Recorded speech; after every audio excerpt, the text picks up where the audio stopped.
যিনি পথে নামেন, রাস্তায় নামেন, কথা বলেন, আমার দলের বিরুদ্ধাচারণও করেন, আমি তাদের শ্রদ্ধা করি, কারণ তারা সোশ্যাল মিডিয়ায় বিপ্লবটা করে থেমে থাকছেন না, তারা রাস্তায় নামছেন।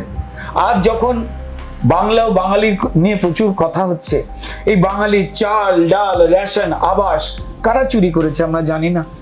বাঙালির 7,000 স্কুলকে বন্ধ করে দেওয়া হয়েছে, সেটা আর খোলা হলো না। বাঙালির ছাত্রগুলো অন্য কোথায় পড়বে তা তারা জানেন না, পড়েছেন ভুয়ো শিক্ষকের কাছে। যোগ্য শিক্ষকেরা তাদের চাকরি কেন চুরি করা হলো কথা বলতে গেছেন বিকাশ ভবনের সামনে। সকালবেলা শাসক দলের ক্রিমিনাল, রাত্রিবেলা পুলিশ যোগ্য শিক্ষকদের মেরে মাথা ফাটিয়ে দিচ্ছে। পুলিশ ফ্লাইং সসারের মতো উড়ে গিয়ে শিক্ষকের বুকে লাথি মারছেন। তারা কেউ বাঙালি নয়। বাঙালির যারা ক্ষতি করেছে, বাঙালির শিল্প জীবন যারা তছনছ করে দিয়েছে, যখন থেকে তারা বাংলার বাঙালি নিয়ে কথা বলছে, বড় লজ্জা লাগে।